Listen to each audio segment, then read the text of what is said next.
Shalom warga kerajaan, senang sekali kita bisa berjumpa kembali dalam Voice of Victory. Mari kita di saat teduh pagi ini kita memuji dan menyembah Tuhan, sebab hanya Tuhan yang layak kita tinggikan. Haleluya. Amin.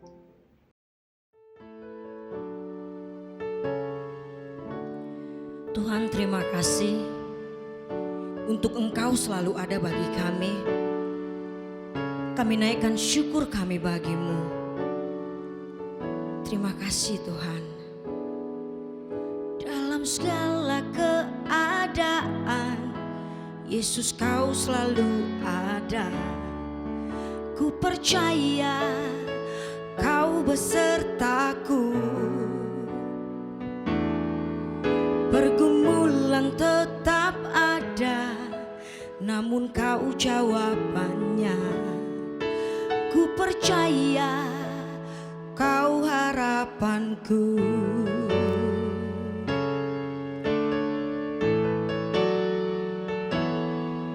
Dalam segala keadaan, Yesus Kau selalu ada.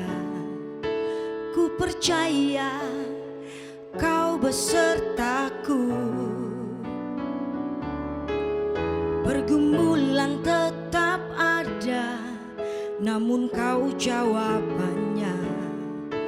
Ku percaya Kau harapanku. Yesus, aku percaya. Yesus, Kau selalu ada. Yesus, aku percaya. Selalu Kau jawabannya.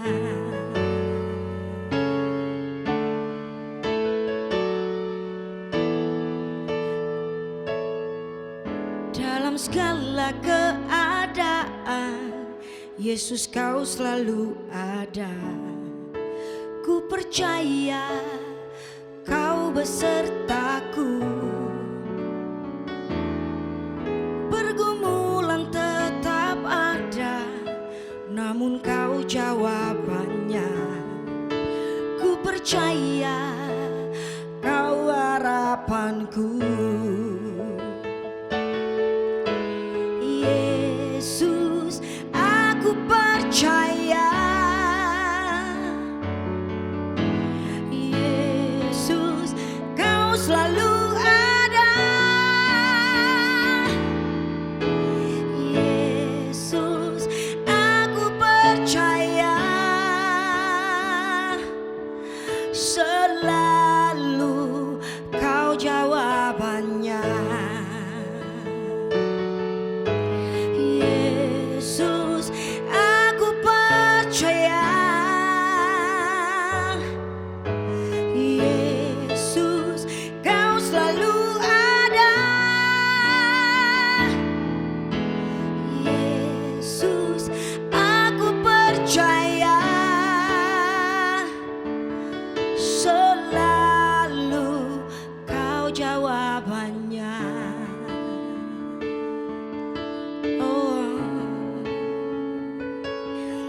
Kami percaya kepadamu ya Tuhan. Engkau jawaban bagi kami. Kami bangga memiliki Allah yang seperti Engkau, yang kasih setianya selalu menyertai. Di dalam lembah sekalipun, di atas gunung, kami terlalu percaya kepadamu ya Tuhan. Engkau baik. Engkau sangat baik bagi kami Tuhan.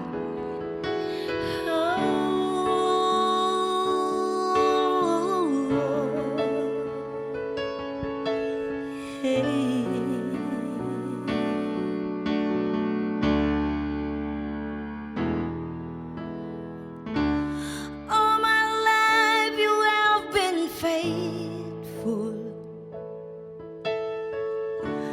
All my life you have been so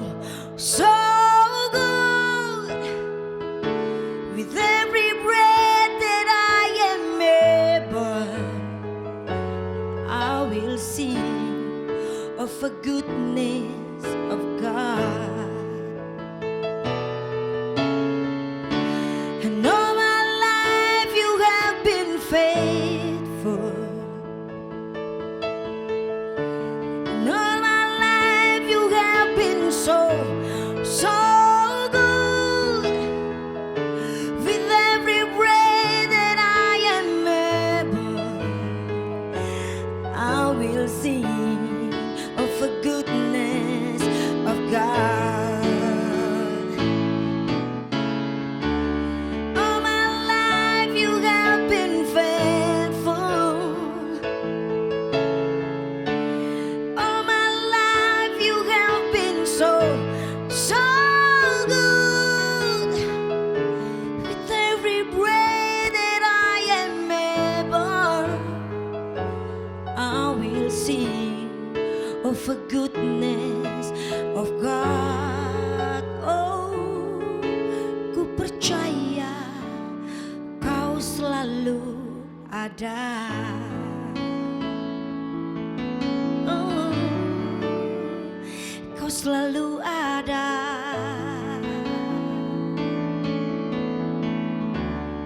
Terima kasih Tuhan.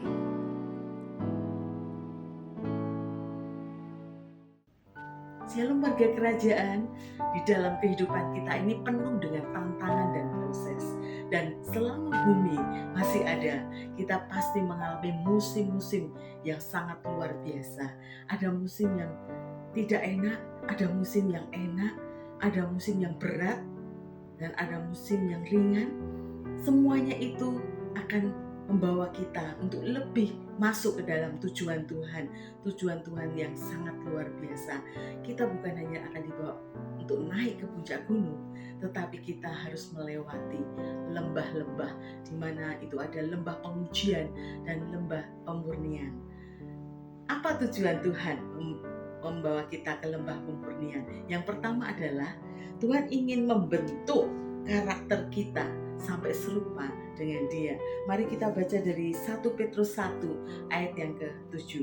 Firman Tuhan sudah katakan, maksud semuanya itu ialah membuktikan kemurnian imanmu yang jauh lebih tinggi nilainya daripada emas yang fana, yang diuji kemurniannya dengan api, sehingga kamu memperoleh puji-pujian dan kemuliaan dan kehormatan pada hari Yesus Kristus menyatakan dirinya. Luar biasa saudara, Tuhan mau membentuk kita sampai serupa dengan Dia. Pembentukan ini saudara melalui proses dalam kehidupan kita. Kita harus siapkan hati kita untuk melembutkan hati, melunakkan hati kita. Kita dibentuk, kita aman di dalam tangan Tuhan, dan seperti seorang penjunan yang sedang membentuk sebuah bejana. Tuhanlah penjunan agung kita, dan Dia tentu menyiapkan tanah yang terbaik, dan tanah itu tidak boleh ada gangguan-gangguan seperti kerikil atau partikel lain yang sangat mengganggu dalam proses pembentukan nanti. Itu bicara bahwa ketika kita sedang di dalam lembah pemurnian, Tuhan sedang membentuk kita. Izinkan tangan Tuhan bekerja dengan leluasa di dalam pembentukan hati kita, pembentukan hidup kita ini. Segala kekotoran kita harus dibuang, disingkirkan dari kehidupan kita. Segala sifat-sifat yang tidak berkenan di hadapan Tuhan harus disingkirkan, dibuang, sehingga kita memudahkan tangan Tuhan untuk membentuk kita menjadi bejana yang sangat indah dan sangat mulia, berharga di hadapannya. Yang kedua adalah kenapa Tuhan bawa kita untuk kita itu dimurnikan di lembah, yaitu untuk memurnikan iman kita. Iman kita itu perlu dimurnikan. Seperti emas, di sini katakan bahwa emas itu harus dimurnikan, bukan hanya dipoles saja, tapi emas yang murni, dibuktikan murni, itu harus berhadapan dengan api yang panas, bahkan 1000 derajat Celcius, tidak boleh lebih, tidak boleh kurang. Artinya apa?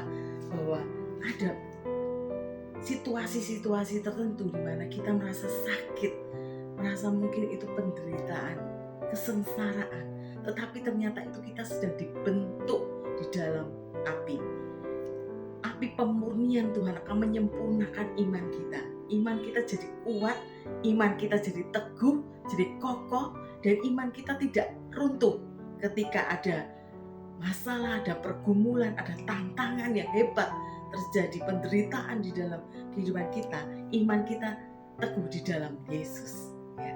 Oleh sebab itu biarlah kita seperti emas itu yang dimurnikan lebih dan lebih lagi sehingga berkualitas luar biasa. Dan seorang pemurni emas itu, dia tahu kapan waktunya untuk mengangkat emas yang sudah murni itu. Tuhan pun tahu kapan untuk mengangkat hidup kita. Tuhan tahu waktu untuk mempromosikan hidup saudara dan saya. Jangan mempromosikan diri sendiri, sebab waktu Tuhan adalah waktu yang terbaik. Karena apabila Tuhan sudah meninggikan seseorang, tidak ada yang bisa merendahkannya. Kalau Tuhan sudah buka pintu-pintu kesempatan, pintu-pintu terobosan yang terbaik dalam kehidupan seseorang, tidak ada yang bisa menutupnya. Sebab Tuhan yang berkuasa atas hidup kita. Relakan hatimu untuk dibentuk lebih lagi dalam tangan Tuhan. Ya. Yang ketiga, mengapa Tuhan izinkan kita itu dibentuk di lembah pemurnian? Karena Tuhan ingin kita mengenal akan Tuhan itu lebih dalam lagi. Pengenalan kita akan Tuhan tidak biasa-biasa saja, tapi kita makin dalam, seperti akar yang dalam, mengakar dalam, itu mencari sumber air, dan dia akan menghasilkan bertumbuh pohon yang subur, dan pohon itu pasti berbuah lebat dan berbuah tetap. Ketika kita ini mengalami segala hal yang penderitaan, kesengsaraan, kita makin dekat sama Tuhan. Ketika kita makin melekat, makin menempel kepada Tuhan, tersuplai segala nutrisi yang luar biasa. Kita akan kuat, hidup kita akan kokoh, kita bisa bertahan di dalam penderitaan, dan kita itu bisa semangat, bahkan hidup kita ini bisa menghasilkan buah. Itu sangat luar biasa saudara. Biarlah respon kita saat di lembah pemurnian juga jangan salah, karena Tuhan ada di sana, Tuhan menyertai kita, Tuhan ingin lihat respon kita. Yang pertama, biar respon kita adalah kita never give up, jangan menyerah, tetapi berserahlah, surrender. Kita mau berserah di tangan Tuhan, Tuhan yang tahu pasti untuk membentuk kita makin indah dan makin mulia. Kemudian jangan lupa, saat kita berada di lembah pemurnian, kita mengucap syukur dalam keadaan apapun yang kita hadapi. Ya, biarlah kita naikkan segala ucapan syukur kita di hadapan Tuhan. Ucapan syukur membuka pintu mujizat. Ucapan syukur kita akan mengalami terobosan-terobosan yang sangat luar biasa dalam kehidupan kita. Ketika kita mengucap syukur, itu yang sangat dikehendaki Tuhan, menyenangkan hati Tuhan. Ya, biar respon kita itu saat di lembah pemurnian, kita juga taat dan tunduk pada kehendak Tuhan, bukan keinginan kita, bukan kehendak kita, bukan kemauan kita. Seperti Tuhan Yesus juga taat kepada Bapa. Dia katakan ketika di Taman Getsemani, ya Bapa, kalau boleh cawan ini lalu daripadaku, tapi bukan kehendakku yang jadi, melainkan biarlah kehendakmu lah yang terjadi. Ini sangat luar biasa. Biarlah kita mengucap syukur atas perjalanan dalam kehidupan kita ini sangat indah, karena ada penyertaan Tuhan yang sangat sempurna. Mari kita berdoa. Terima kasih Tuhan buat perjalanan di lembah-lembah pengujian dan lembah pemurnian ini. Sebab kami tahu Engkau ada di situ Tuhan. Engkau tidak pernah meninggalkan kami. Tuhan bertanggung jawab penuh sampai proses ini selesai, dan kami bersuka cita, bersyukur, dan siap untuk menerima berkat istimewa daripada-Mu. Terima kasih Tuhan, kuatkan putra-putri kerajaan-Mu di mana saja kami berada. Diberkatilah apa yang kami kerjakan, dan jadikan kami seperti tanah liat, menjadi bejana yang indah, berharga, mulia, dan jadi berkat bagi banyak orang. Nama Tuhan saja yang ditinggikan. Di Di dalam nama Tuhan Yesus kami mengucap syukur buat semuanya. Haleluya. Amin.